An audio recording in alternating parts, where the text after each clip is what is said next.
epidemiological study cannot prove causation. No epidemiological study by its very nature, as I understand your testimony, can ever prove causation. Well, it's a statistical association between disease. I wouldn't say that you can't prove it ever. If you had a disease that only occurred in the exposed group, then it would be very, very likely that was the cause of the disease. Well, have you ever seen or read an epidemiological study which satisfied you that causation was proved? I think the case study on bischloromethyl ether would be one that would satisfy that. That particular type of tumor, to my knowledge, has not occurred elsewhere. Epidemiological studies on uranium miners may come close to that. But you've never seen an epidemiological study either on active smoking or secondhand smoke which satisfies you? Well, these show relatively low risks in terms of the association. Associations are not terribly strong, particularly environmental tobacco smoke. They're almost non-existent in any of the studies. I think most epidemiologists will tell you that associations where the strength is less than 2 or 3 are not worth much other than to continue your investigation. And that certainly is the case with all of the environmental tobacco smoke studies. Now, the Environmental Protection Agency had a science advisory board which passed on the report on secondhand smoke, didn't it? That's correct. And weren't all of those scientists independent and in no way employed by the U.S. Environmental Protection Agency? I don't believe that they were employed by the agency per se. Or government per se? I don't think so, but I'm not that familiar with each person's background. The Science Advisory Board of the Environmental Protection Agency unanimously concurred in both the methodology and the conclusions of the final report, didn't it? I don't remember exactly what the conclusions of the advisory board was. I do recall them asking for major revisions to the first drafts of the report that they saw, but I don't remember the final conclusion. Now, the final report issued by the United States Environmental Protection Agency has been endorsed by the United States Department of Health and Human Services, the National Cancer Institute, the Surgeon General. Can you tell me of any major health organization in America that has not endorsed it? I don't know what you mean by endorsed. I don't remember seeing... By endorsed, I mean that the group agrees with the conclusions of the Environmental Protection Agency report on secondhand smoke.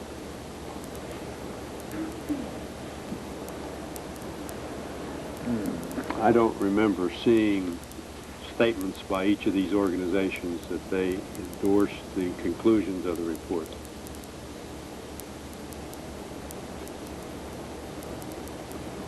You would agree that if infants 18 months and under are getting bronchitis and pneumonia as a result of exposure to secondhand smoke, that's a subject which should concern governmental agencies interested in the health of the American citizenry. If it were causative, yes. My understanding is that pneumonia is caused by a bacterium as well as bronchitis, not by cigarette smoke. if you look at the association, some of the confounders that are very much of a concern is the health status of the mother of these infants as to whether they, in turn, have infectious diseases that are being transmitted. Well, look, Dr. Spears, the Environmental Protection Agency is estimating 150,000 to 300,000 children under 18 months of age that get pneumonia or bronchitis from breathing secondhand tobacco smoke. Let's say they're wrong, and only 100 babies get bronchitis and pneumonia from secondhand smoke. That would be pretty terrible for the 100 babies, wouldn't it? Certainly. Although, I mean, bronchitis in children is kind of not an everyday event, but a very frequent event. Well, does Lorillard take a position and tell its smokers, provide any information to their smokers, your customers, telling them not to smoke in the presence of infants? No, we do not. Because you don't think there's any danger to the infants from being exposed to their parents or their parents' friends or their parents' relatives, secondhand smoke, correct? We certainly haven't come to the conclusion that there is a health hazard, no.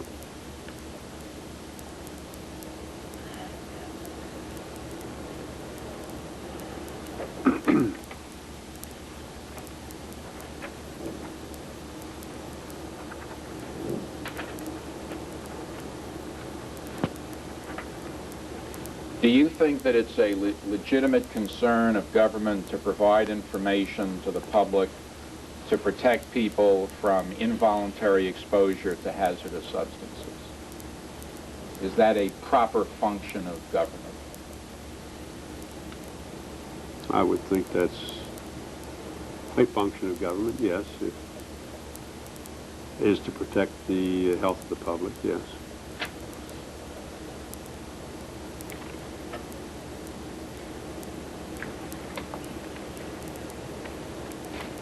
Do you know, in the whole history of the Environmental Protection Agency, how many other pollutants have been designated as Group A carcinogens other than secondhand smoke? No, I do not know how many. But I think relatively few.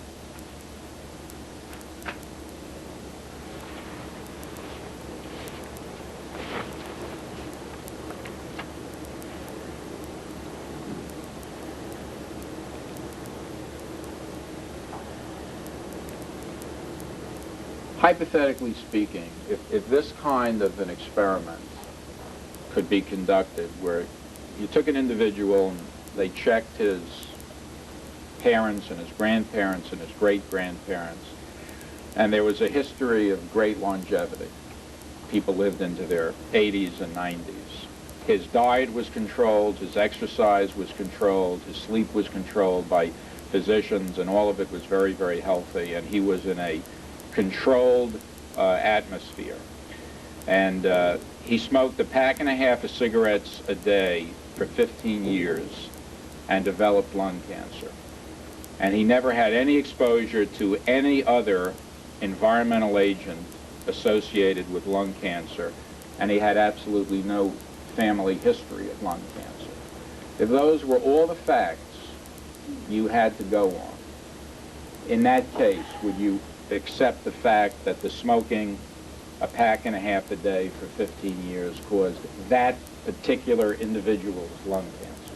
Object to the form of the question and answer. I'm not sure I fully understand your question, but Why not? certainly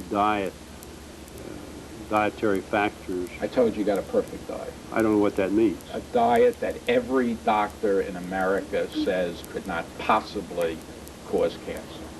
I believe there is no such thing. That's why it's a hypothetical question. And that's why it's improper, because it calls for such speculation on the part of the witness when you have so many elements to it. I Mr. want you to accept my hypothetical. You've got a PhD. You know what a hypothetical is. In my hypothetical, the diet is not a risk factor. What you're basically saying to me is if there is no cause, I'm going to remove every cause of lung cancer, and the only potential one is tobacco smoke. And if they get a cancer, is it due to tobacco smoke? And under that hypothetical, I would say yes. If you have removed every other cause, which we don't know what they are, and that includes genetics, it includes the whole mechanistic thing that we know of where, for example, internal metabolites of food products are perceived by many to be carcinogenic. Internal metabolites? Yes, that is not necessarily the particular compound that you're ingesting, but it's metabolized to other compounds which can be tumorigenic. And that's really an unknowable. I said, if you're removing all of these things and you only leave me with one cause, potential cause, then the answer to your question is obviously yes. But that is so hypothetical and theoretical. To me, it's a nonsense question. So therefore, since it is a nonsense question, according to you, in a realistic question, which would not be nonsense, you could never really prove cause in a particular individual to satisfy you, because you could never know about some of these other factors. By epidemiology alone, you're absolutely right. You could never prove cause.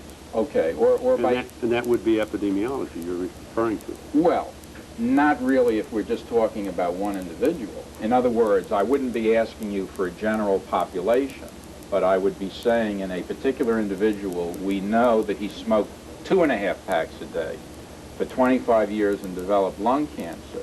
You would be asking questions about other possible causes, and you could not possibly get definitive answers on those other possible causes. So therefore, you would conclude that in a particular individual, cause has not been established. Object form, they're moved to strike, there's no question. Is that Just correct? Speech. If the question is, can you prove cause or can you predict the result in an individual? The answer is no. No one can predict, knowing the given factors, whether or not an individual will contract the disease. No, you switched the language on. I wasn't talking about predicting. I was talking about proving cause. And as I've understood your testimony and your response to the last few questions, you could never prove that smoking caused cancer in a particular individual. It's just not provable. For that individual's case, you can never know all of the circumstances. That is correct in my judgment. Okay. Because so many of these other causes are simply unknowable. That's correct. Unless you understand the details and mechanism of the disease, then you can. Well, that's what everyone's been researching for all That's these correct. years, and we still don't have definitive answers. We're not there, yes. Okay.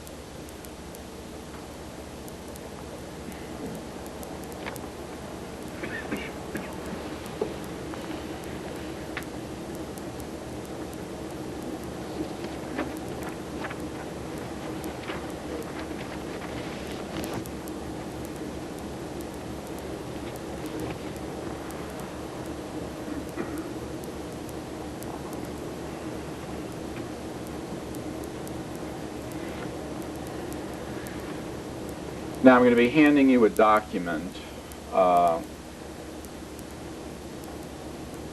dated August 30th, 1978 from TLHE, ACHEY, Field 3 to Mr.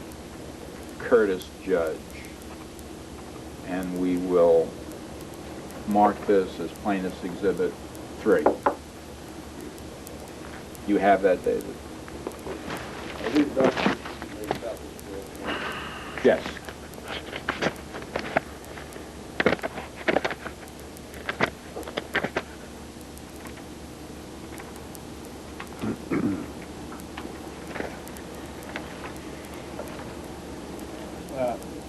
Is this, was this in the deal you gave me here, or was it in that book of yours?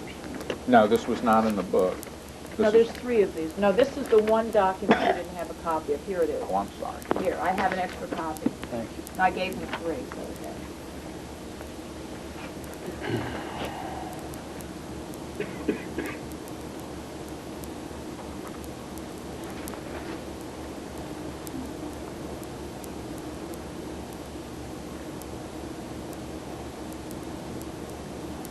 Who was TLHE?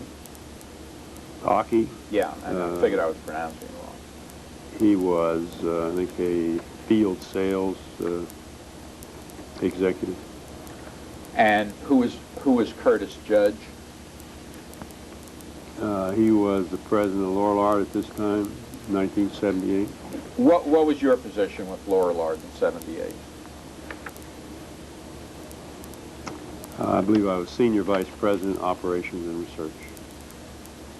Look at the 3rd paragraph of the 1st page of this letter and read along with me. Quote, "The success of Newport has been fantastic during the past few years.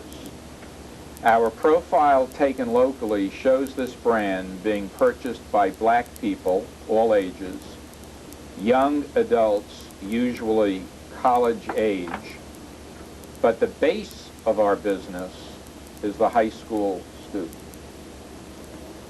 Have I read it correctly? Yes, you have.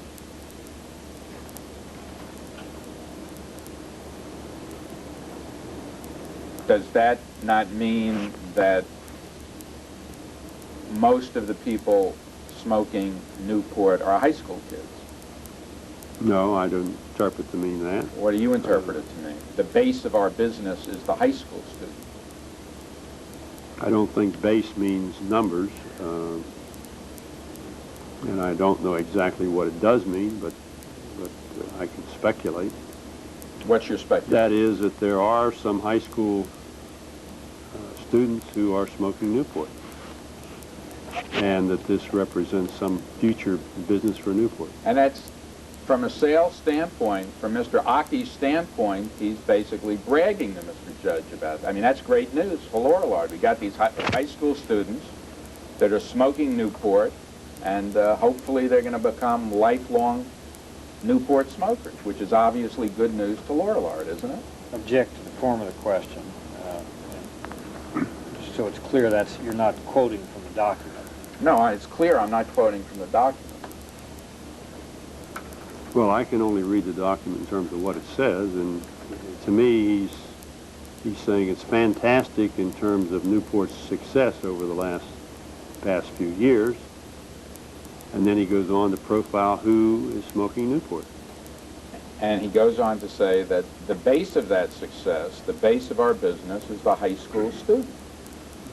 Well, he says the base of the business is a high school student, but he doesn't say that's the base of the success. There's certainly nothing in this letter, Dr. Spears, which indicates that high school students should not be smoking. Not in this letter, no.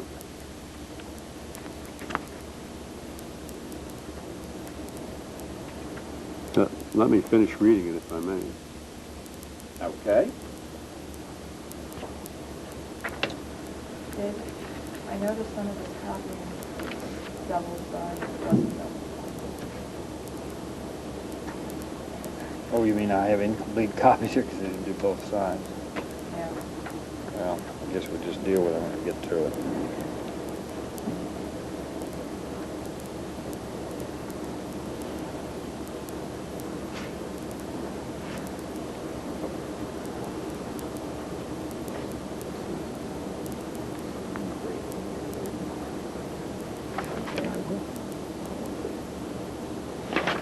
Okay. Okay, keeping on this same letter, what do you think Mr. Aki means when he says, toward the bottom of the page, closer to the middle, could we be furnishing a backlash to Marlboro from our Newport brand? What does backlash mean in that context, if you know? Where do you see that? See where my thumb is? Yes.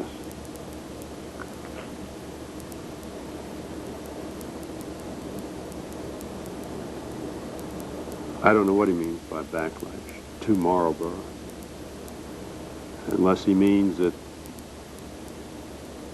he's raising the question as to whether we're losing smokers to Marlboro because Newport is menthol and it's not all that popular among the young group.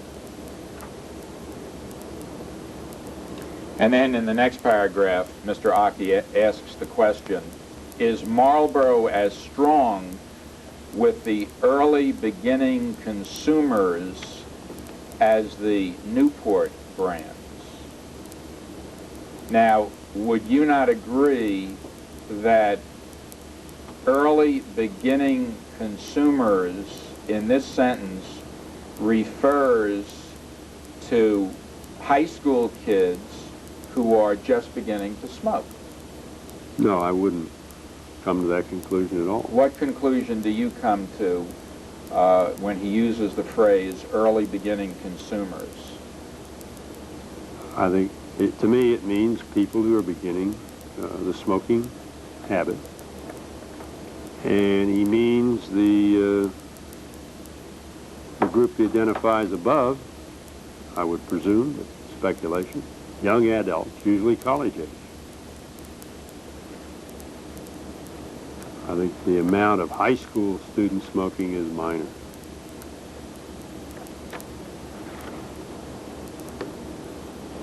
But that's not reflected in that document, that the number of high school students is minor, is it? Well, I think that is the case. I mean, there may be, some cigarettes smoked by high school students in this time frame, but they're not a significant base of smokers relative to all the others that he talks about.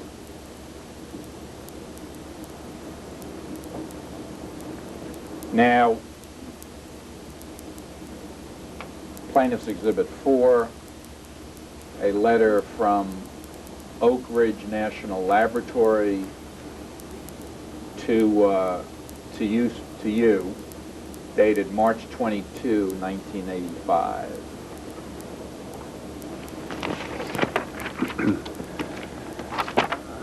Where should I put this so we don't get it mixed up? Something that's been used. Just stick it under the book. Okay. Yeah, this letter from Oak Ridge National Laboratory, March 22nd, 1985, to Dr. Spears.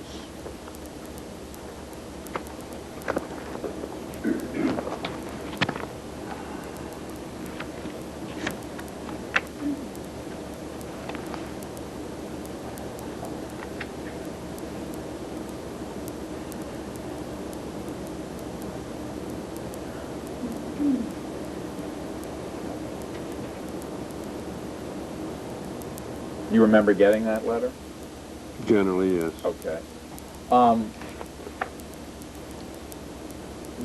The frank statement to cigarette smokers refers to the Tobacco Industry Research Committee.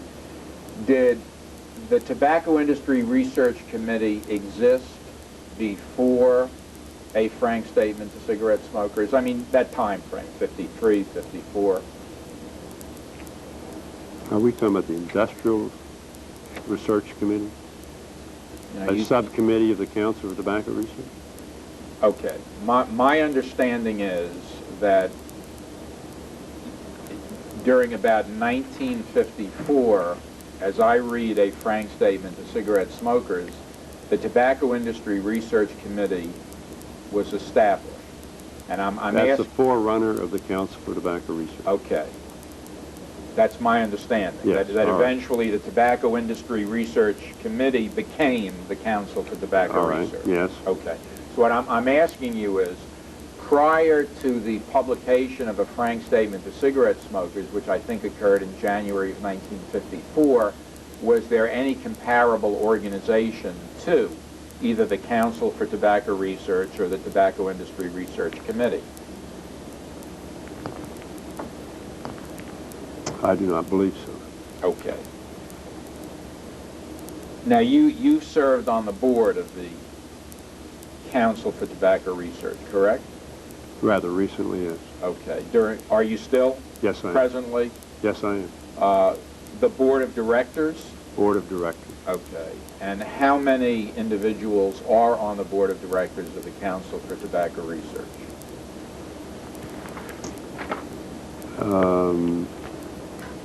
There are 2 from each member company, plus the president or chairman of the organization.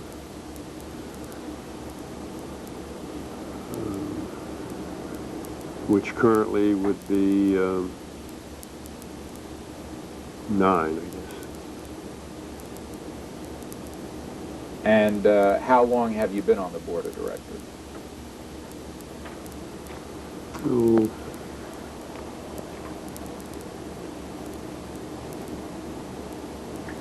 about 7 or 8 years. Have you ever been the head of the board of directors? No, it's chaired by the chairman or president of the organization. Okay. What is the essential role or mandate of the Council for Tobacco Research? To investigate diseases that are associated with smoking and health, understanding of the diseases, the potential role that smoking may play.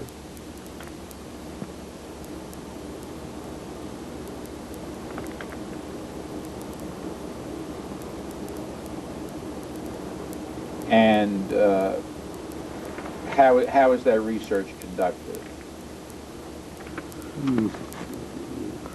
They have a scientific advisory board. The scientific advisory board reviews proposals that are submitted by independent investigators. And the advisory board determines whether or not or they rate these different applications in terms of their relevance to the mission of the Council for Tobacco Research and their scientific merit, and indicates whether they should be funded or not in terms of funds being available. In other words, to the extent that the budget will permit, they determine the funding of the projects. Does the board of directors decide, for example, here's a proposal, we'll fund this, here's proposal B, and we're not going to fund this? Is that the essential role of the board of directors, to decide what research projects to provide money for and which ones to turn down? No. The board of directors does not make any determination with respect to what is funded. They do make a determination as to the budget of the organization, total dollars. They determine benefit programs for the employees, salary of employees, particularly the chairman or head of the organization. Things of that nature, that is the business affairs of the organization and the overall budget. Once a decision is made to fund a particular project, does the researcher or the research organization have an absolute right to then publish its findings and make them available to the public at large? An absolute right. I think they have the right to submit their work. Submit it to for publication. Yeah, okay. It's up to the journal as to whether or not that publication is accepted for publication. Is it with or without changes? Is it ever up to either the board of directors or the Council for Tobacco Research to make that decision? It's never up to the board of directors, and I'm unaware of it being up to anyone within the council. Now, that doesn't mean council members, not the board, but council members, staff cannot comment on a manuscript that's submitted to them prior to publication. What are special projects? That was a category of projects that I think, had a variety of sponsors, so to speak, that were administratively handled through the Council for Tobacco Research, that is the business aspect of them. Special project funds to that investigator, that institution, were paid against invoices submitted through the CTR. But these were not projects that were a part of the function of CTR in terms of its granting of research money to investigators. What were the determining criteria which made a research project a special project as opposed to simply a normal kind of research project that was being funded generally under the umbrella of the Council for Tobacco Research? Well, some that I personally recall was back before the Center for Indoor Air Research was founded. There were some projects that related to indoor air quality that were generated through contacts and members of the industry. And when those projects were funded outside of the Council for Tobacco Research, that was done independently by the individual companies, sometimes by a law firm, through a law firm, or with a law firm. And being outside the general mission of the CTR, but CTR was a convenient place to house and administer the funds with respect to that special project. Why would law firms be involved? Well, law firms, I think, were also involved in seeking out and finding certain projects that they thought would be instructive with respect to future litigation and preparing themselves in the science field. Lawyers would be involved at least partially to assist in the defense of their tobacco company clients when a claim was made that cigarette smoking caused cancer or some other disease? No, I think the projects that I recall were, well, as I've mentioned, some that refer to indoor air. Others may have been investigators that had some alternate theory that was appealing to a law firm in terms of its education in the field, exploring alternate hypotheses, any of these kinds of things that were educational to them and nonetheless seemed to be valid research. Could have been under a special project. Did you ever have anything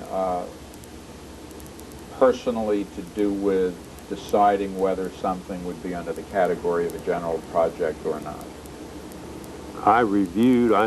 In the past, I've reviewed some of the proposed special projects for their scientific merit and commented on them with respect to that.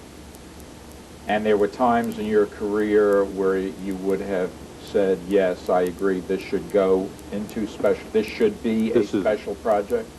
I would have said that this merits investigation. I believe it's a good scientific proposal. It has merit and we should do it. Okay. Have you had an opportunity to read Plaintiff's Exhibit 4? The letter to you of March 22, the letter. 1985 from... Not in detail, but... basically short. From Mike Guerin. Guerin, yes. Guerin.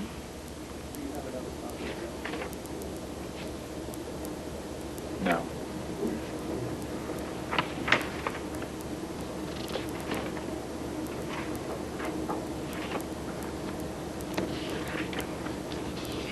Okay, you were going to ask me about the work scope or the other project? He's talking about two different things. Okay, let me, what two things is he talking about? Well, the first paragraph, he's talking about something that he's going to submit to the CTR USA, and the second, he's learned some of his colleagues have available a house in the area where you could look at some, that homes are available for study of indoor air. Okay, the very first sentence, he says, and by the way, what is this gentleman who wrote to you in terms of his degree or field of expertise? Well, he is a PhD in analytical chemistry, and he was section head of the organic chemistry section at Oak Ridge when he wrote this. Okay. And the first sentence says, I am enclosing a work scope based on our discussions with you and Tony here on March 15th. Who is the Tony he's referring to? I don't know the name of Tony's last name, but I think he is referring to a person who headed up a section here that was looking at indoor air quality related to these homes in the Tennessee Valley area. Oak Ridge had established, as I recall, a research complement of people who had developed the analytical capability of measuring, making measurements in indoor air. The third sentence in the first paragraph says, a version revised per your instructions will be prepared for submission to Council for Tobacco Research, USA, Inc. Yes. What were your instructions in terms of a revision? I have no idea. Now, This was 1985, I don't recall. the work scope of what was being submitted to the Council for Tobacco Research was methodology for quantitating exposure to inhalable ambient tobacco smoke, correct? That's what it says in Now, the title. Inhalable ambient tobacco smoke, is that another name for passive smoke or secondhand smoke? Yes, I think this means environmental tobacco smoke. Yes. Okay. Was this work scope ever in fact funded by CTR? I don't know.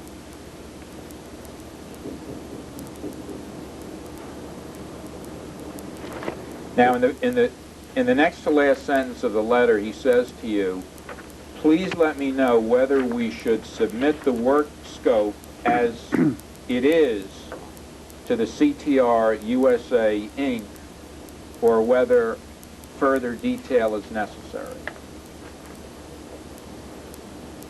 Yes? Do you remember how you responded to that? No, I do not. Is this a fairly typical letter in the sense that someone who is preparing a submission for CTR would ask you or some other tobacco executive for your input as to how to get a favorable funding response to a given proposal, or is this an unusual letter? This is an unusual letter in the sense that Michael Guerin knew me personally. We had served on the tobacco working group together for quite a few years. I had been to site visits to this laboratory as part of that tobacco working group. So he knew me quite well. And he submitted this proposal possibly to Lorillard initially. At least that has happened in some instances. I'm not 100% sure in this instance. And I believe I then deferred it, suggested to him that he submit it to the Council for Tobacco Research rather than to one company, namely Lorillard. And this work scope was was a subject of interest in the environmental tobacco smoke area. It preceded the formation of the Center for Indoor Air Research. And I have no idea what the Council for Tobacco Research did with this proposal, whether it went to the Scientific Advisory Board, but that's where it should have gone. And I do not recall it being funded by the Council for Tobacco Research. You don't recall one way or the other? I'm pretty sure it was not funded. That it was not. Do you know the reasons why it was not? No, Okay. that would have been up to the SAB.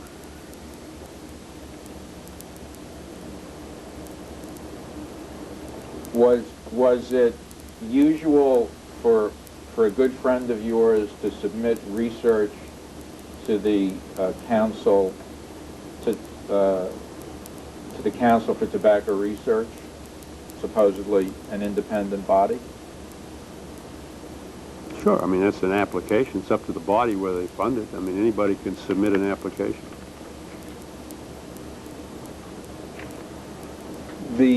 Does the Tobacco Working Group still exist? No, it does not. What was the time frame of its existence, approximately? Late 60s to late 70s, about 78, 9. And what was it and what was its purpose?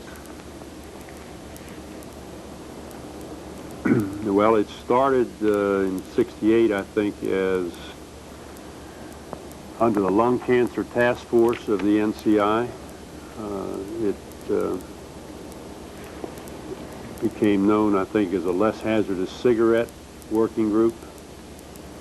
And as time went on, designation was changed to the Tobacco Working Group. And it was basically an advisory panel to the NCI organization. NCI had a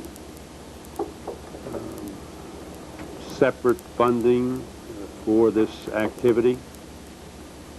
And I believe the Heart, Lung, and Blood Institute also at one time had some funding for this activity, was a participant in it. But the Tobacco Working Group itself was a collection of individuals, including myself from the tobacco industry, to basically advise on their program in terms of technical advice, scientific advice. Did they ever come up with a less hazardous cigarette? Not in my judgment, no. Has Lorillard conducted any research on a so-called safer cigarette? Or have you ever test marketed such a product? We have not test marketed a product that you would define in that way. We have certainly conducted a lot of research into the subject. And what's been the bottom line of that research?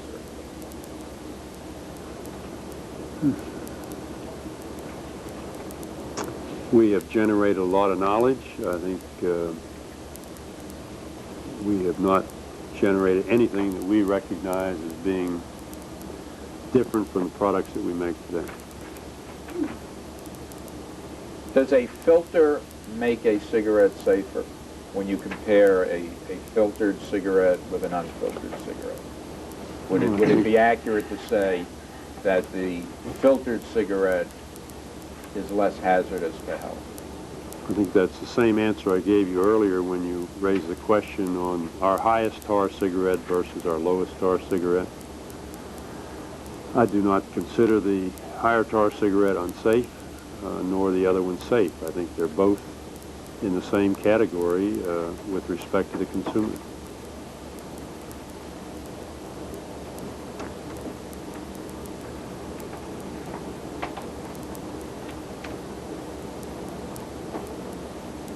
And an informed consumer, in your judgment, should know that. I don't think the tobacco companies, and certainly not Lorillard, has made a representation that there is a difference between these cigarettes in terms of safety or lack thereof. Plaintiff's Exhibit 5.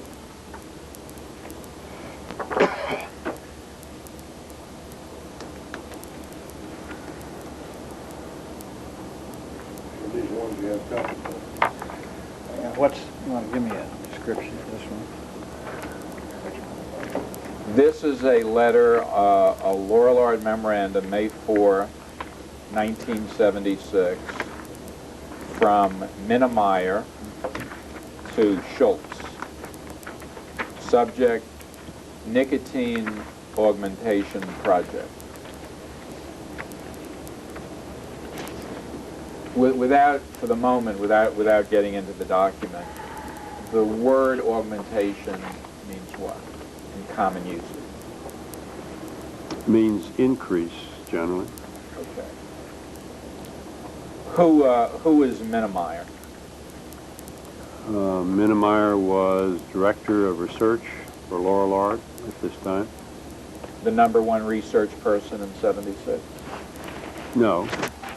Schultz was the #1 researcher. He was the vice president.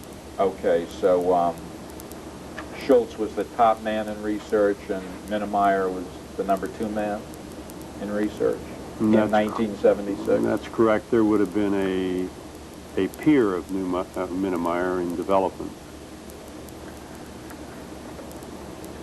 Okay.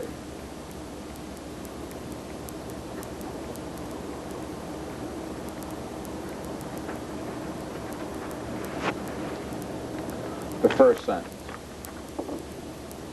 Introduction. Recommendations from health-oriented agencies and pressure from competitive companies make it imperative that Lorillard develop a flavorful cigarette delivering lower tar while at the same time delivering a level of nicotine higher than could be obtained normally by conventional cigarette construction.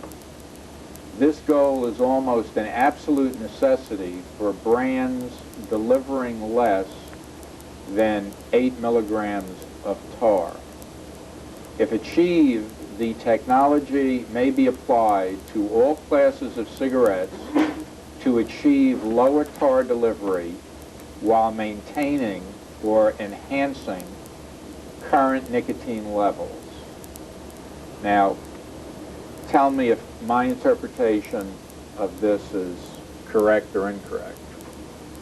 As a non-technical person without a great deal of knowledge as to the manufacture of cigarettes, I am interpreting this language to mean that the goal being discussed by Minnemeyer with Schultz is how to have a cigarette with relatively low tar and relatively high nicotine.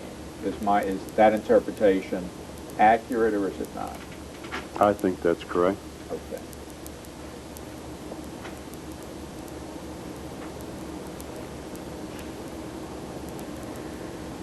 Now, toward the bottom of the first paragraph, Mr. Minnemeyer says, to reach the objectives deemed necessary by marketing and endorsed by higher management within the proposed timetables requires a highly concentrated effort of the highest priority by the research department. Have I read that accurately? Yes. Okay. Now, you were part of higher management at this time, weren't you? I would have been, yes. Okay. And do you agree that that was an objective deemed necessary by yourself as well as others in higher management?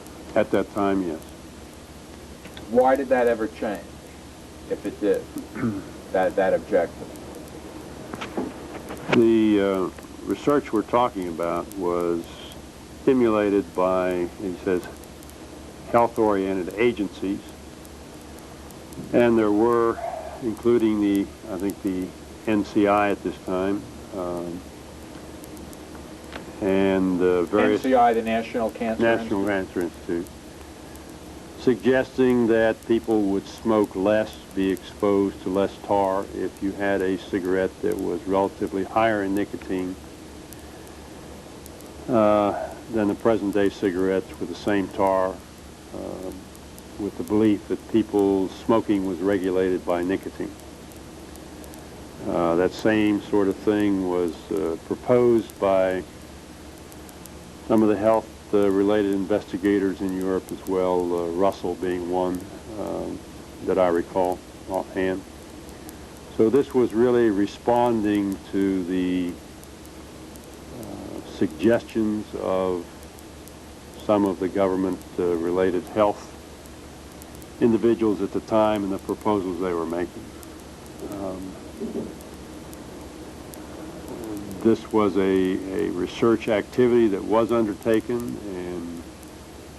and was basically a failure in the laboratory. Not that you could not increase nicotine in the laboratory by some of the methods that are probably described in this memo as possibilities, but that the product itself was unacceptable from a consumer point of view, from a taste point of view, overall smoking quality point of view. And the program was abandoned a couple of years later.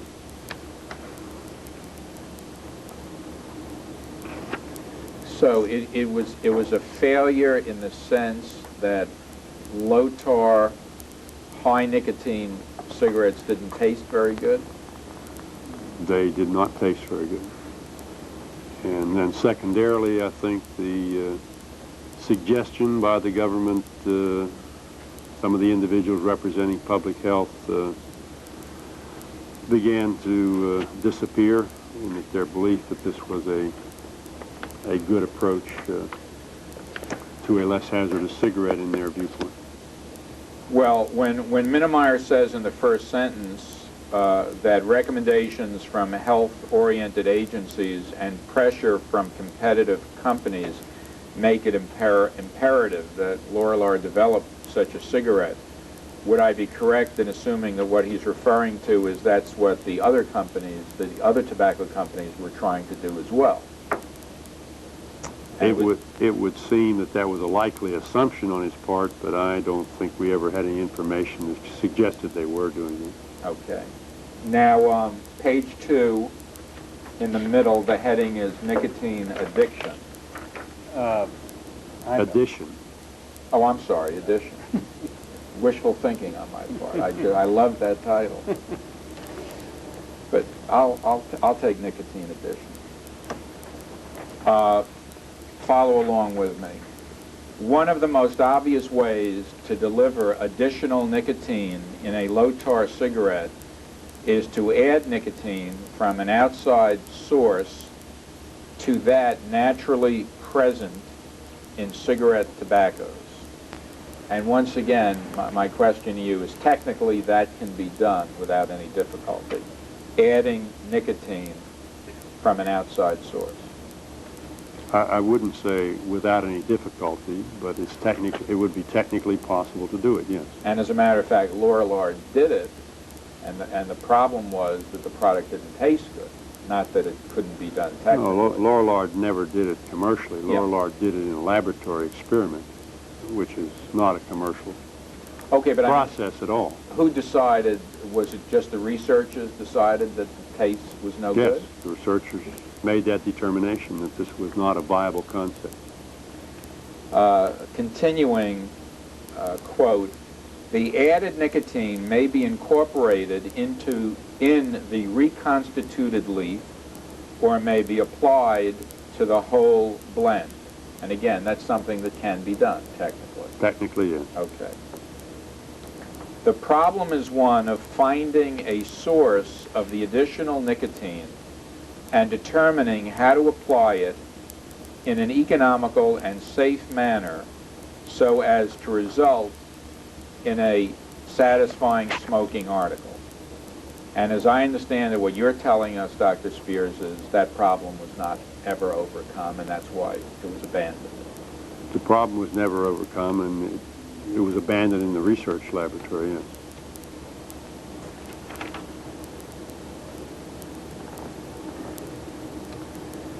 Now go to page 3 under the heading Special Leaf Processing Source.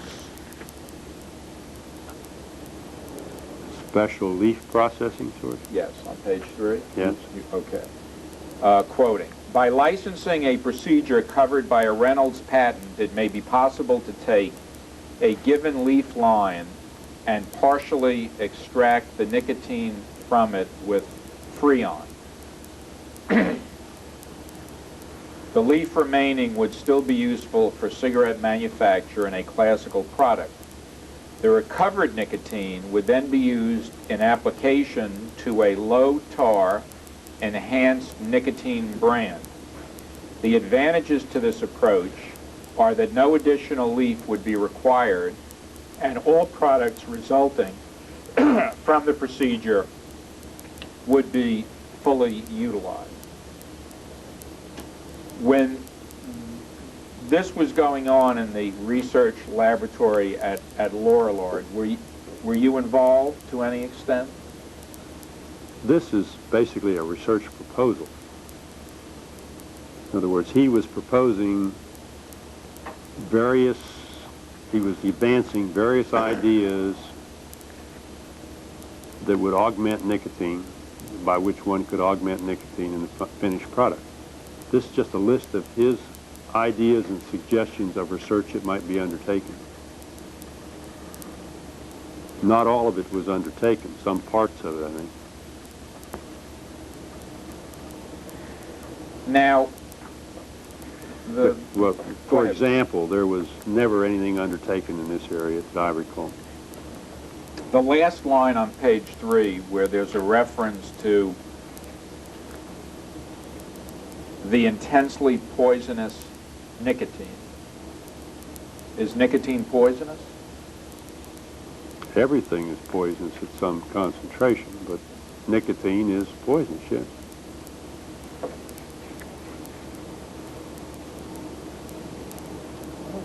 The more nicotine, the more poisonous. No. At some dose, nicotine is a poison.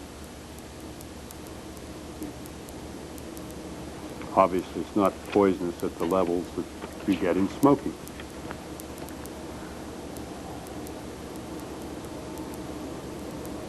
But if I'd you- like to take a break when you're through with this document. Fine.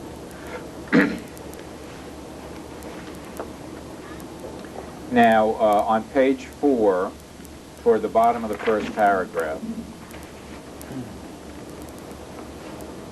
Minnemeyer says, very importantly, since the most feasible approach now appears to be covered by a Philip Morris patent, consideration must be given to either novel approaches to incorporating nicotine in RL, or we may have to license the technology from Philip Morris. What technology from Philip Morris? I think they had some patents that relate to production of reconstituted sheet using some ammonium salts that free the pectin in the sheet and act as a natural adhesive in terms of forming the sheet. And I gather that's what he's referring to. Does this have anything to do with nicotine, this patent? The separation of nicotine or any other aspect of nicotine? Not that I recall, no.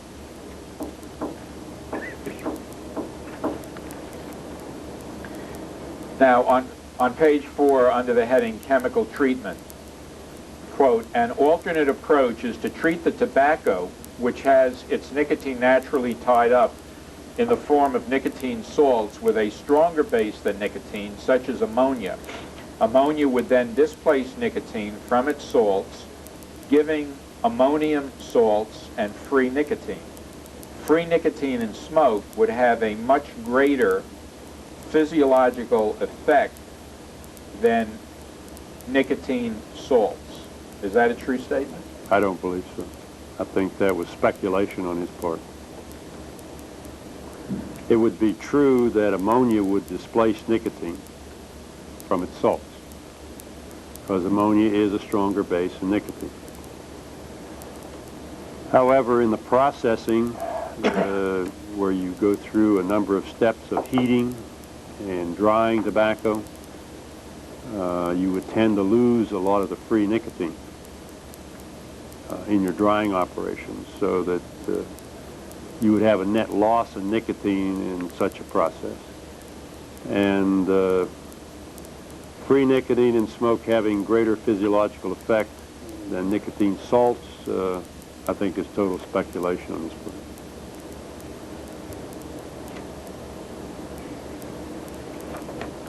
You saw this document at the time, didn't you? I would think so, but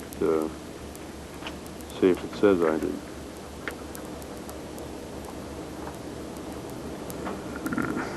You may not. No, it doesn't say that I did. I was aware of the research that was undertaken. I'm not sure I was aware of his treatise on what approaches he thought might be undertaken.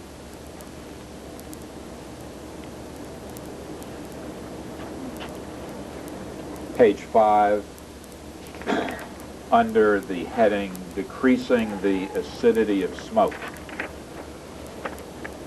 Now, going to the second sentence in that paragraph, quote, free nicotine has a greater physiological effect, and it is this effect we want to achieve without sacrificing taste. We know many successful competitive products have higher smoke pH than Lorillard products. This area offers very rewarding returns for the effort involved as a partial solution of the overall problem. What is the overall problem he's referring to in the context of this document?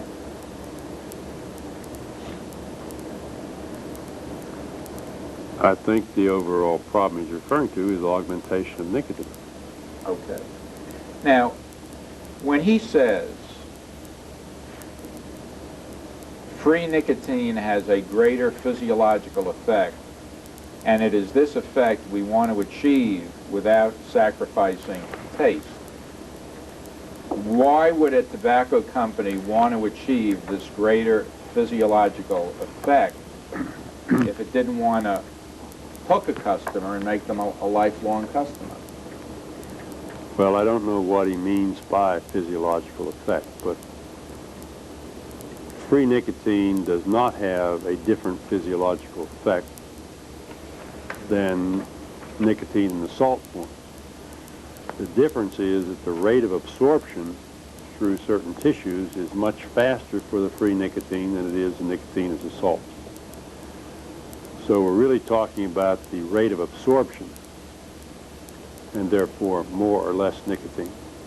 Now, I'm sorry. However, with cigarette smoking, he is in error, in my judgment, in that I'm unaware that anyone has shown if you inhale tobacco smoke, whether it makes any difference as to whether or not you have free nicotine or you don't have free nicotine in terms of rate of absorption on inhaled tobacco smoke. If you hold the tobacco smoke in your mouth like a cigar smoker and do not inhale it, then yes, indeed, the amount of free nicotine or the pH does determine the rate that it's absorbed through the oral cavity. Now, when he talks about many successful competitive products have higher smoke pH than Lorillard products, you would agree in the context the successful competitive products are those products with high nicotine content. With high nicotine content. I don't think that's what he's saying. He's saying with higher pH.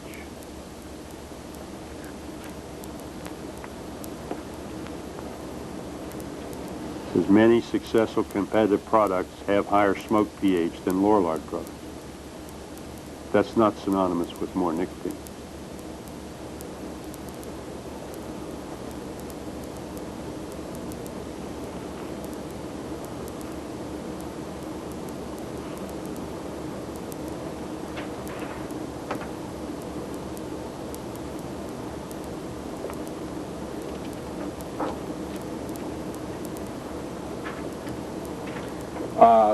toward the bottom of page 5, about the 5th or 6th line from the bottom, beginning with the word however. However, with the product of the future, an understanding of the factors affecting nicotine transfer assumes high importance and must be studied. Any way that can be found to increase nicotine transfer to mainstream smoke will result in considerable leverage. What does he mean by considerable leverage in that context, or what do you understand him to mean? I think this is another idea as to how one might increase nicotine in the smoke. And he's got the heading, reduction of nicotine pyrolysis. In other words, if you could reduce the amount of nicotine that's destroyed in the burning cigarette so that more of it would transfer to the smoker, this would be another way to increase nicotine. It's another theory that he's advancing here that, in his view, should receive research attention. Well, reading this document, can't you understand why Hiltz and Waxman thought you were lying? No. I mean, this whole document is talking about ways in which to keep tar low and nicotine high. That's correct. This is a research proposal. What I was talking about with Waxman has nothing to do with a research proposal. It had to do with commercial cigarettes. It was a research proposal which Lorillard was hoping would be successful, and it turned out to be unsuccessful. Look, I make no apologies for Lorillard doing research on its products in terms of all aspects of it, including nicotine. But they are the products, and we should do the research, but that doesn't mean you commercialize it. But would you not agree, from a commercial business standpoint of a tobacco company, in terms of pure dollars, that it would be a wonderful goal to have people dependent upon the nicotine, so that by virtue of that dependence, addiction, or whatever, they don't smoke for 2 or 3 years, they smoke all their lives? That wasn't the goal of this. The goal of this was same nicotine, low tar. That was the message for this research. Same nicotine? Sure.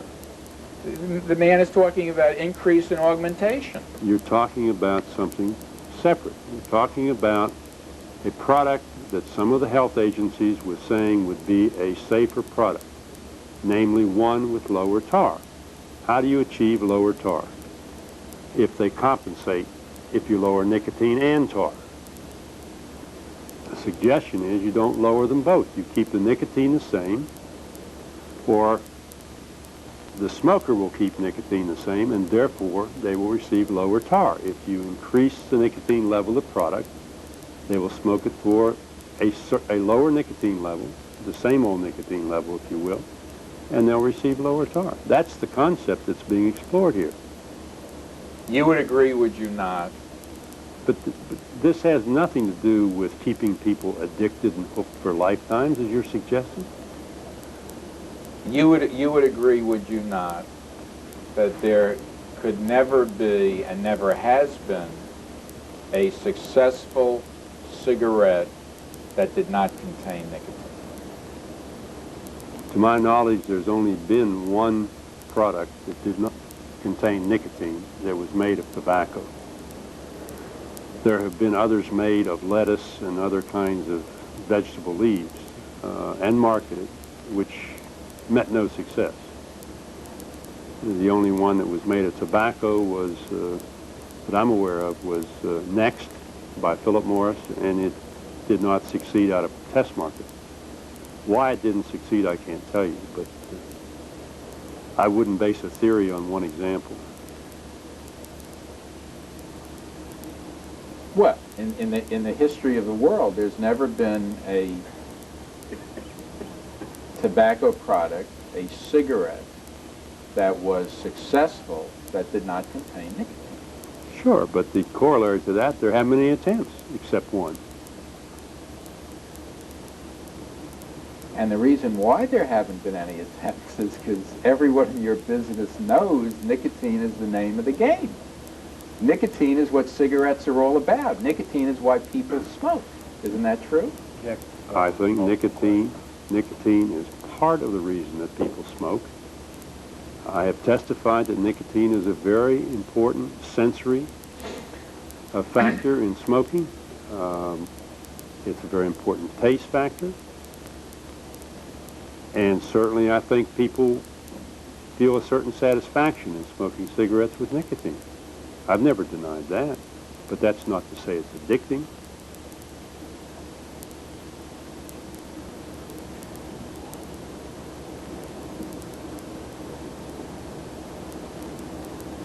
And the very last sentence on page 5 is, conceivably, if we could even double nicotine transfer efficiently, the whole goal of the research program could be achieved. Do you agree with that? What he's saying, if you could increase the transfer of nicotine, you could achieve the result that he's talking about, a higher nicotine to tar.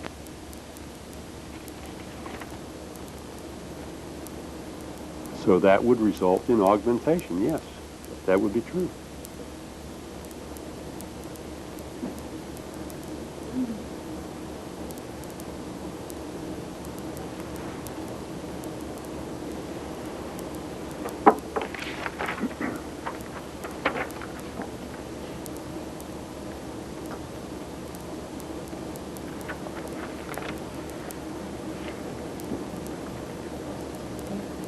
We'll take the break now. I'm done with this document. Going off the record, 2 p.m.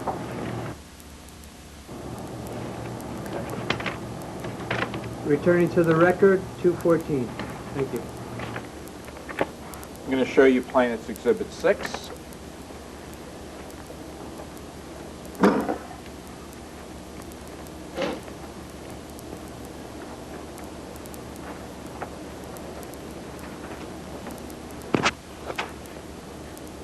Plaintiff's Exhibit 6 is on the stationery of Lorillard Research Center. The date of this is February 17, 1977, submitted by W.E. Ruth, R-O-U-T-H, with several people receiving copies, including Minnemeyer and Ms. Ireland. Who is Mr. Ruth, if I'm pronouncing that right? He was a research chemist at Lorillard at this time period. Okay. Now, the very first sentence on the first page says, True 85 tobacco was treated with ammonium hydroxide and ammonium carbonate with and without the addition of nicotine. You remember what the purpose of that was? No, I do not, but it's in the same time period as the Minnemeyer memo that we just talked about. Well, that was May of '76, and now we're into February of '77. Right. Okay. Going to the next page, the title of which is Introduction, and going down about 6-7 lines, and quoting, as the value for the tar decreases, the value for nicotine decreases. The smoker desires more organoleptic effect than the low tar cigarettes delivers. What type of effect is that? Taste. Oral perception. Going down a few lines, it says, several methods of increasing the free nicotine have been studied, namely the addition of free nicotine to tobacco, the use of tobacco blends which have high pH and high % of nicotine, the treatment of tobacco with a base, and the air dilution of cigarette smoke by the use of special paper and filters. So this sounds as though it's still part of the overall project that we were discussing in the earlier document? It does. Okay.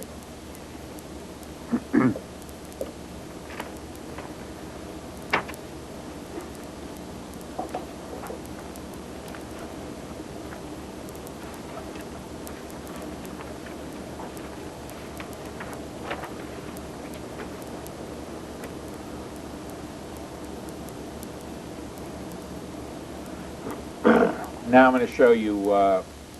You Yeah, finished I'm with it? done with. I'm done with that. I'm going to show you Plaintiff's Exhibit 7.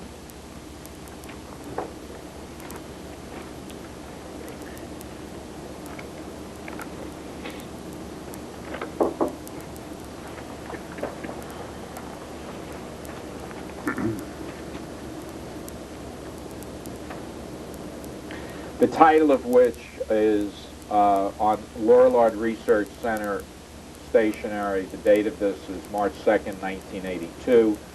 The title of this report is Nicotine Migration, Manipulation, and Mechanisms, submitted by R.W. Slavin, and Ireland and Minnemeyer, among others, are reflected to be receiving a copy of it.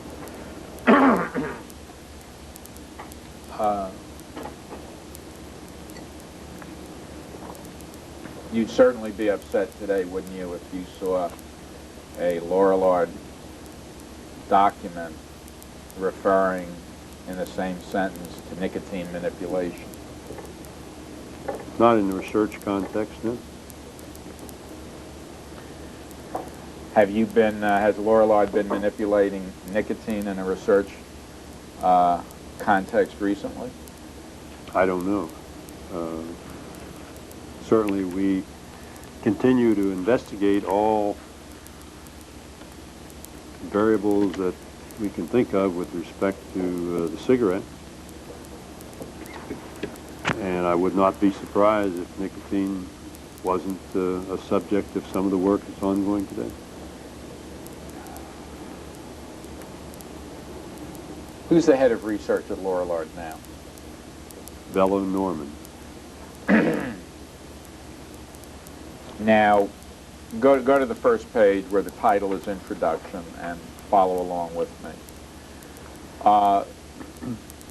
During the course of 1982, two main areas of research were pursued with the ultimate aim of producing a cigarette with a high nicotine/CPM ratio. What is the CPM? Equivalent to tar. It stands for corrected particulate matter. First, efforts were made to improve and further understand the process by which nicotine migrates to acid-impregnated media. What does that mean? Well, what it relates to is the fact that if you treat a material which is low in nicotine or a material which contains no nicotine with an acid material, acidic material, and place it in contact or close proximity to tobacco containing nicotine, there will be a migration of nicotine from the tobacco to the acid impregnated material. Now, going down a couple of lines, it says, additionally, preliminary work was done on developing a new method for determining the total distribution of nicotine in mainstream, side stream, butts, and filters. This was initiated in support of the migration work. How is that related to the migration work? I'm sorry, where are you reading now? Still in the first paragraph. First paragraph. On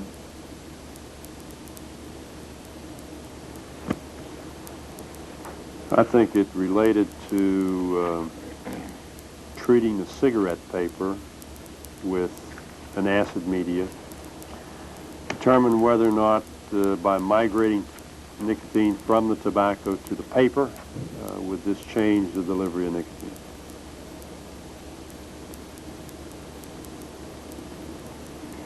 Now I thought you told me a little bit a while ago that the research project that began in 1976 about augmenting nicotine was stopped after a couple of years. But now we're... No, I didn't say that. Okay, I may have misunderstood you. But it's obviously ongoing in 1982, the same kind of research, correct? Not with respect to addition of nicotine and that sort of thing. No, those were banded approaches, as far as I know, at this point in time. What is being described here is potentially another mechanism of increasing nicotine to tar ratio.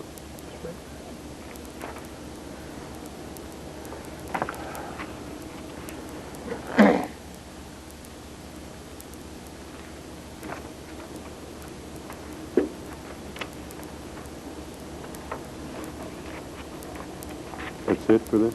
Yes.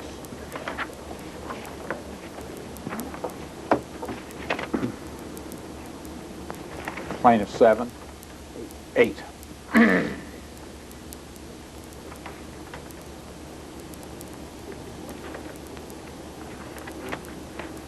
Mr. Rosenblatt, could you tell me what these are before they're handed to the witness so I can locate my copy before you start the question? Okay. Find it. That was part of 13. That was a real long document with a lot of attachments.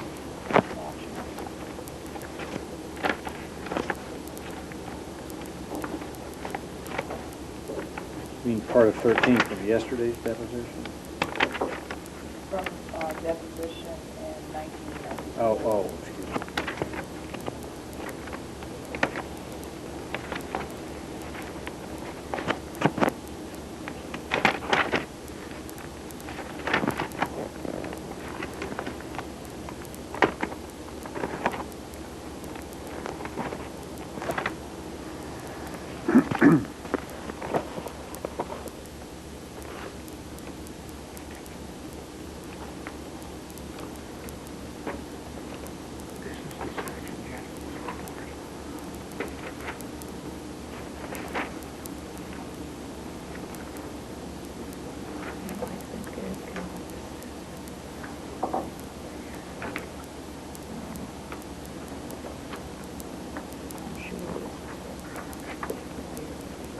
You still looking, David?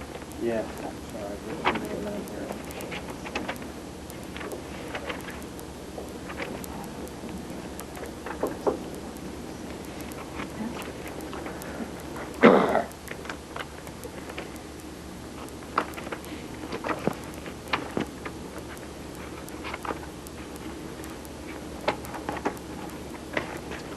I don't have Exhibit 13.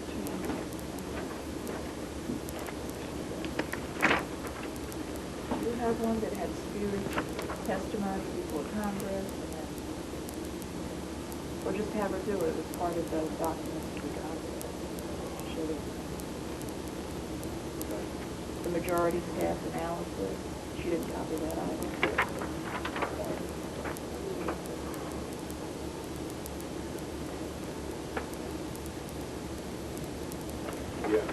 All right, go ahead and question. Is this one? Is this the next majority staff analysis? I don't think so. I gave that, No. because that was part of the original group that I'd given.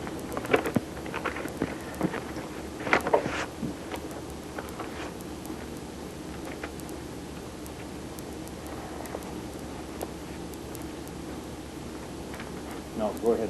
All right, you've got a chart in front of you. Have you seen that chart before? Yes, I believe this is a chart that I used at the Waxman hearing.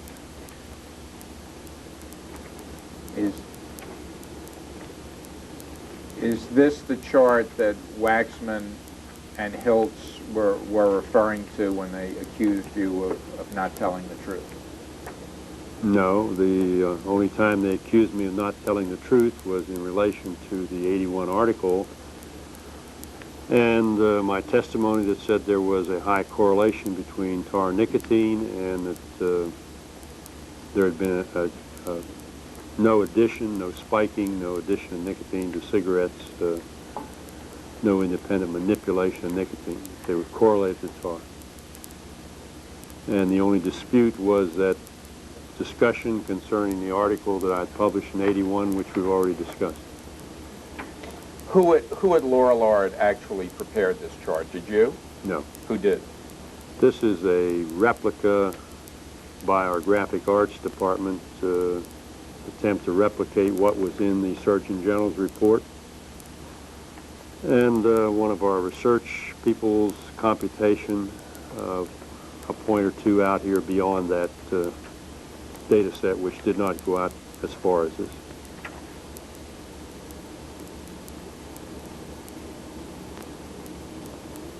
In general, this chart, and by the way, when you were testifying in front of Congress, the blow-up was how big? Do you remember? No, it was a blow-up. The starting point was the Surgeon General's report, which is normal page size, or smaller than this, considerably. And that's referenced here. The 1957 to 1987 period is supposed to be representative of what is in the Surgeon General's. To that degree, that's the representation, and points 88 to 1990 were computed from similar data. That is the Maxwell reports on sales of individual packings and the FTC reports on tar nicotine.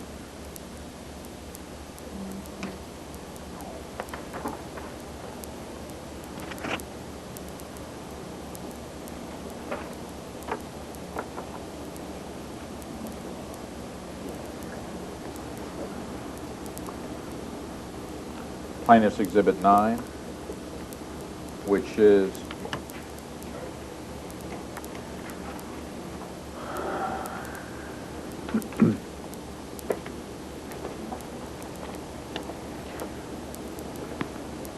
Plaintiff's Exhibit 9 is on the stationery of the United States House of Representatives Committee on Energy and Commerce, Subcommittee on Health and the Environment, majority staff analysis of chemical and physical criteria for tobacco leaf of modern-day cigarettes by A.W. Spears and S.T. Jones, Lorillard Tobacco Company, 1981.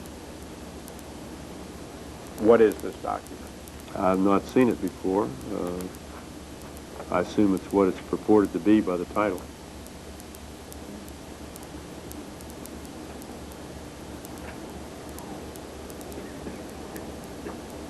My understanding is that this document was shown to you at a deposition you gave, in this case, in August of 1994.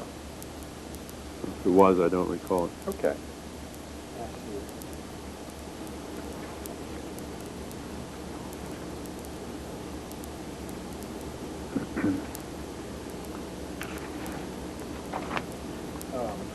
For the record, Mr. Rosenbach, we've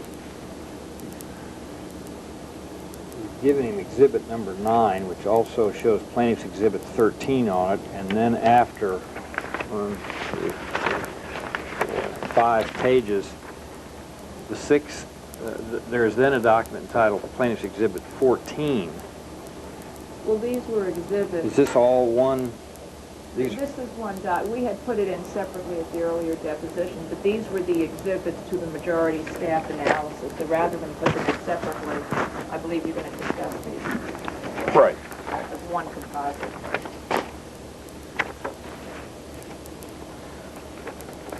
Okay, on the first page, second paragraph. quoting, contrary to the industry's congressional testimony, the 1981 report by Mr. Spears found a trend toward increasing nicotine over time in the lowest tar cigarettes. According to the Spears report, the increase in nicotine concentration in the lowest tar cigarettes was caused at least in part by the selection of tobacco, specifically by blending practices utilizing a tobacco blend which is significantly higher in nicotine. Did they get that wrong? Yes. I did not provide any testimony that said anything about tobacco and concentration of nicotine in tobacco. What I testified to was the tar and nicotine in the smoke. And that was the whole basis of the contention and disagreement and misunderstanding, or whatever we want to call it, that has occurred between this committee and myself. My testimony refers to smoke nicotine, and the 1981 article clearly refers to tobacco nicotine. And the staff has made a significant error in equating the two. And I pointed that out repeatedly, as I did earlier today.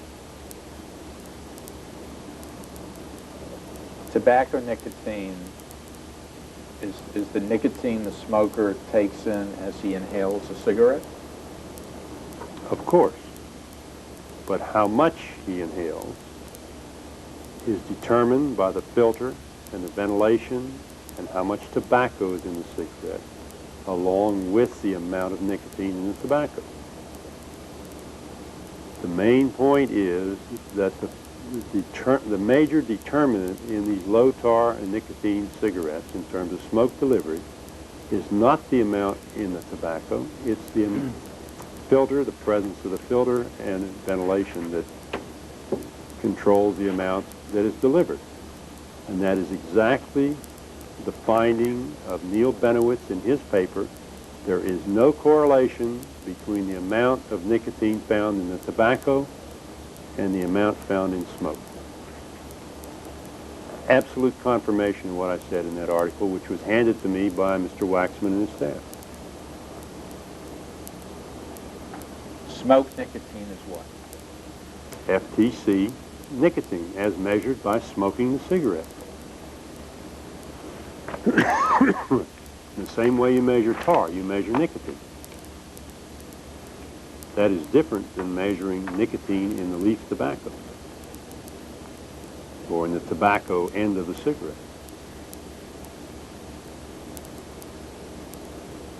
And you're saying that the committee and Mr. Waxman and Mr. Hills just couldn't grasp that? Couldn't or didn't want to, because it didn't suit their concept.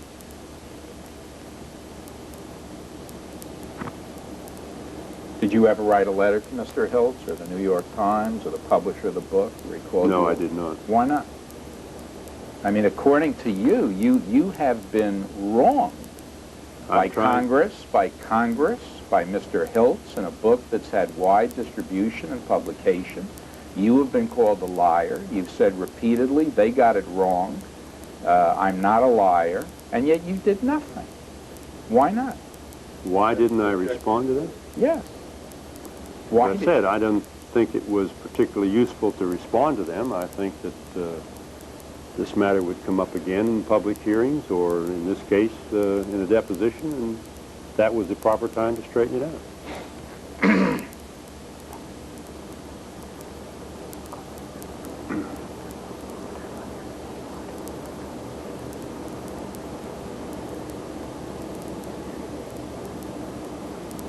Obviously, people smoke differently in terms of how they drag, how deeply they drag, whether they cover the filter or the air holes with their fingers as they smoke, correct? I don't believe there's any significant amount of coverage of the air holes unless you do it purposely. The rest of your statement is correct. Now, page 4 of this report, contention under Roman numeral 3.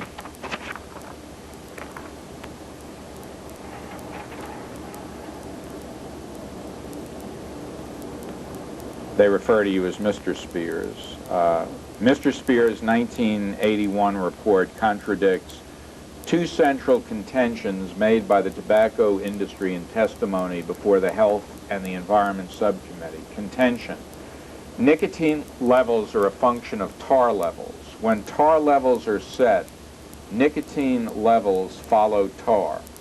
And then the next paragraph is 1981 report, which is your report, correct? That's correct. The 1981 report directly contradicts this key industry point. The 1981 report specifically finds that nicotine does not follow tar levels in the case of brands of cigarettes that are very low in tar. These very low tar cigarettes have a significant difference in nicotine level compared to other brands of cigarettes. They show a trend toward increasing nicotine over time. In fact, the 1981 report shows that the very lowest tar cigarettes actually have the highest nicotine concentrations, the exact opposite of the industry's contention. And you're telling us that's wrong. Yes. Just the same thing restated incorrectly. The 1981 report has nothing to do with smoked nicotine, FTC nicotine, FTC tar, other than to group the brands that I was talking about. I think I grouped them as ultra low and low or something like that. Well, and it showed that in the ultra low category, the concentration of nicotine in the tobacco was higher in the ultra low tar and nicotine, smoked nicotine brands. This persists in taking that out of context and calling it smoked nicotine. It's not so in the 81 report. It's not so in my testimony. And this is wrong.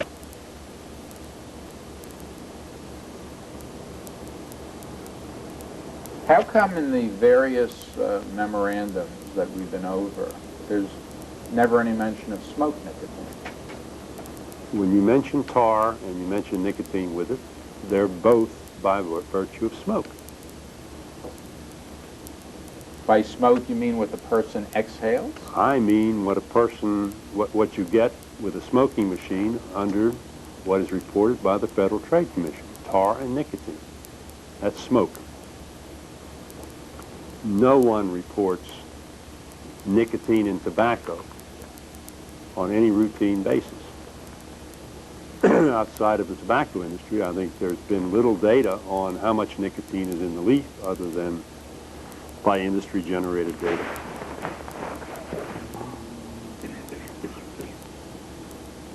So the difference between FTC nicotine and real nicotine is what? FTC nicotine is nicotine determined by smoking the cigarettes under their standard smoking machine procedure. Not real people, machines. Of course they're machines. The other nicotine we're talking about has nothing to do with people at all, either. It doesn't even smoke the cigarette. You're talking about a measurement on the tobacco. What was the purpose of writing that paper in 1981? What were you conveying? It was an invited paper. Invited by who? And I've forgotten, I think maybe the University of Kentucky. I just don't remember. No, it was an invited paper to the Tobacco Chemist Research Conference. And it was invited as a symposium paper, and it was a part of a symposium that related to trends in modern day cigarettes or something like that. And my paper was related to the trends that are described in that paper that I saw. And the trends that were described were that these very low tar and nicotine cigarettes, as measured by Federal Trade Commission, had a little more nicotine than the tobacco. I then speculated on how that might be achieved in that paper, which is another section that was read to me earlier about use of stems and reconstituted sheet and so forth. Then there was a comment about research that was going on that could conceivably have some influence on the industry in the future, and that was some of the attempts to genetically modify tobacco to contain higher concentrations of nicotine. So it was a general overview of trends that I saw in modern day cigarettes. In 1981, at the time of your paper, the research department of Lorillard was actively engaged in researching nicotine augmentation. Is that correct? In 81, they were still doing work, yes.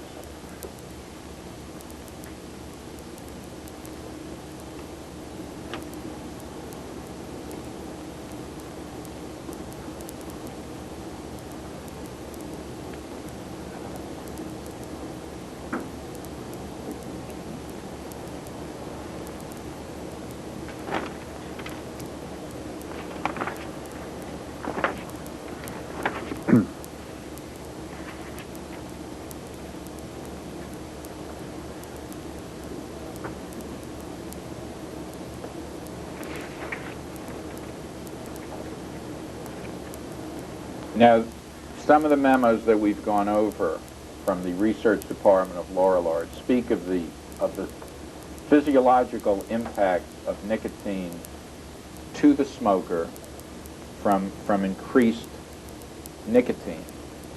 Well,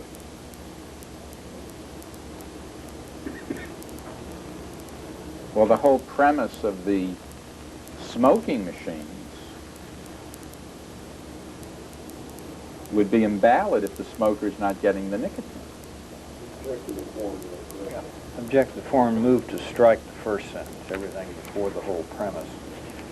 I don't think I understand the question, but could you rephrase it perhaps? Let me go on to another one.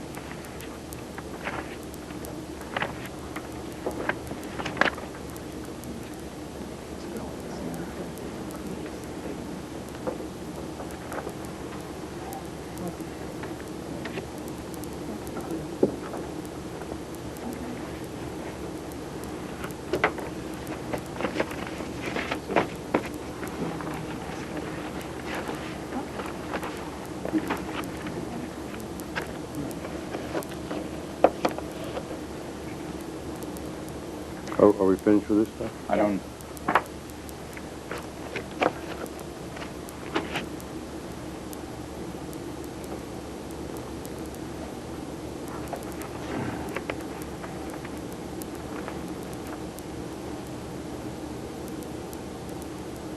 Plaintiff's Exhibit 10.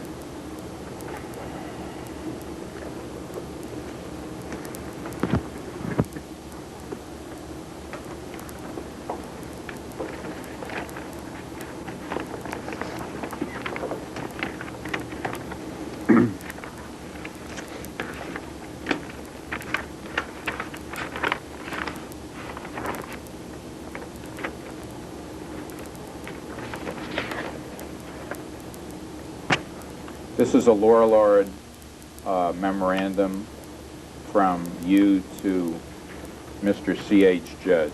Right. You remember this? Yes. We have a date. It's the date of the document. Is that the date? June 14th, 1974. June 14, 1974.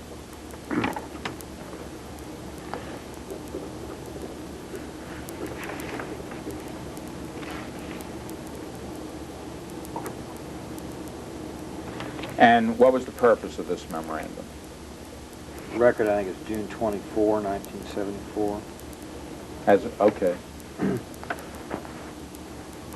June 24, 1974. Just as confidential from A.W. Spears to Mr. C.H. Judge It doesn't have a title that I can see. It's a brief overview of smoking and health-related programs that the industry was either sponsoring or had some participation in at this time. Now, why would this document be marked confidential? I mean, presumably all your in-house memos would be confidential, wouldn't they?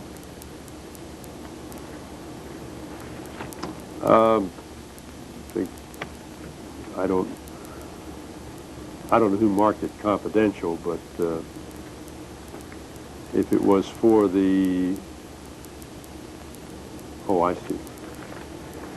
Yeah, if it was sent to the judge, then the intent was that he should be the reader of the document. And only he? Not his administrative assistants or something. Okay. Your very first sentence is, before attempting to discuss CTR, the Council for Tobacco Research, a brief review of the organizations contributing to research into tobacco and health seems to be appropriate.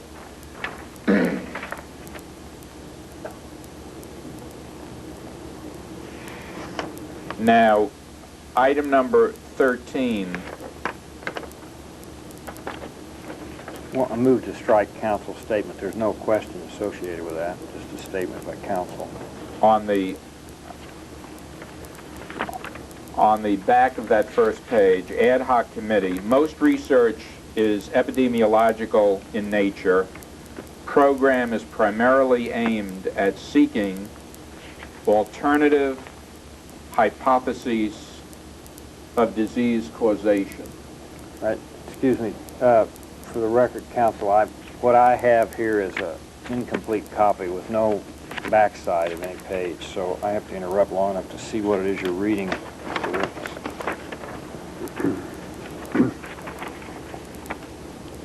Where did you start reading, Mr. Rosenberg? Number 13, ad hoc committee.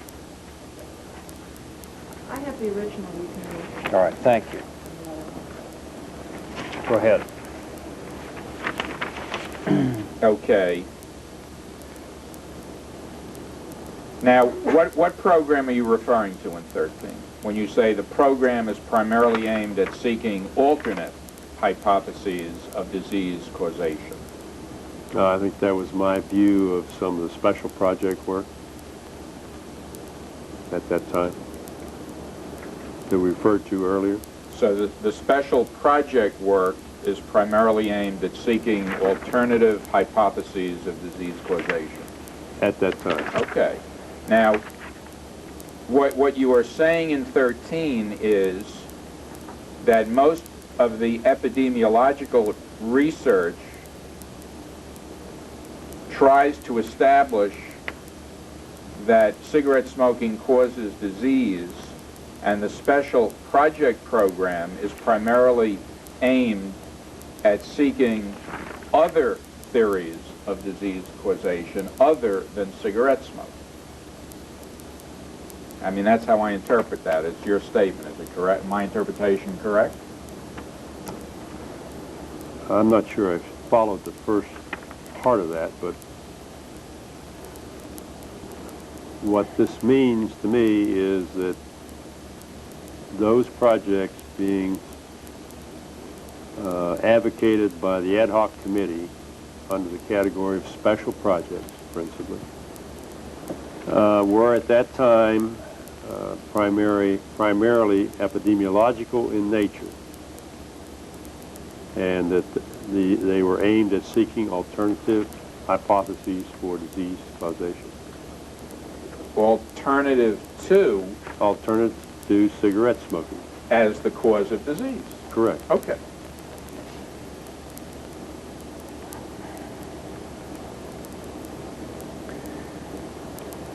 Now, going down to the bottom of this same page, the third paragraph from the bottom. Some time ago, in 1970, the CTR program was evaluated by the research directors.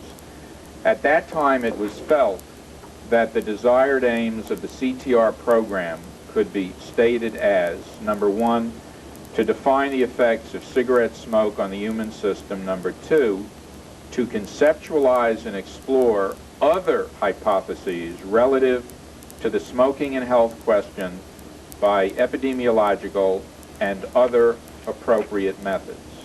And once again, when you're talking about other hypotheses relative to the smoking and health question, other hypotheses other than cigarette smoking being the cause of disease. Yes, I think that's correct. Okay. Counsel, I'd ask Mr. Rosenblatt to read the entire statement of purpose.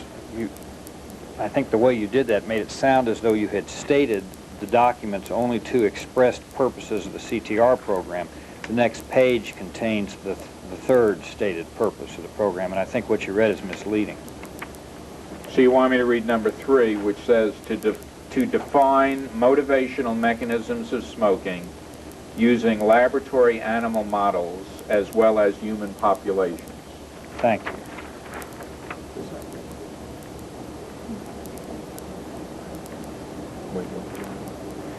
Now, the program referred to when you say some time ago, 1970. Where are you now? Okay, back over. Yeah. The CTR program was evaluated by the research directors.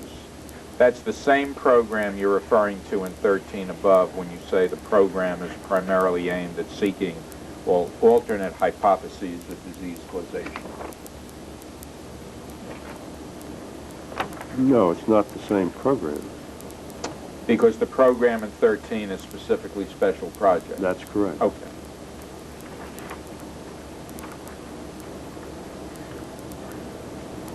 On page 3, the bottom paragraph. Follow along with me. Historically, the joint industry funded smoking and health research programs have not been selected against specific scientific goals, but rather for various purposes such as public relations, political relations, position for litigation, etc. Thus, it seems obvious that reviews of such programs for scientific relevance and merit in the smoking and health field are not likely to produce high ratings. In general, these programs have provided some buffer to public and political attack of the industry, as well as background for litigious strategy. However, the public and political attitude toward smoking has seriously decayed with respect to the tobacco industry, and scientific and political attack has become intense, with efforts at forced product modification underway. Thus, we see the litigation threat of much lesser importance than that of legislative and public acceptance of cigarette smoking. This suggests that goals should be defined more on the basis of scientific aspects, public relations, and the programs leading to such goals coordinated more by business and scientific management. Now, have I read that correctly? Yes. And what are you basically saying here? This is an overview of all of the industries, related industry and related research activities being funded, I think, either by the industry or by government entities. And this document is an overview of it with the suggestion that these programs are not well coordinated. In my view at this time, there was duplication, and there was not careful selection of projects to avoid duplication, to assure ourselves that we had, in my judgment, the highest level of that we could have in terms of highest level of quality of research. All of these things, I think, are kind of summarized in this statement that you just read. Okay, and basically what you're saying is that the organizations and the public health agencies that are attacking the cigarette industry basically seem to be winning the battle, and you want to coordinate the programs to fight back more effectively? Not to fight back, but this is a time period that there was a tobacco working group ongoing, which was looking at product modification, potentially. This was a time period when I think there was nothing outside of that tobacco working group program that was directly related to product modification other than in the industry laboratories. I think the tape is, you know, that's it. Yeah, he was. Going off the record, So we'll go end back of to tape 2, 258. You'll remember where you were.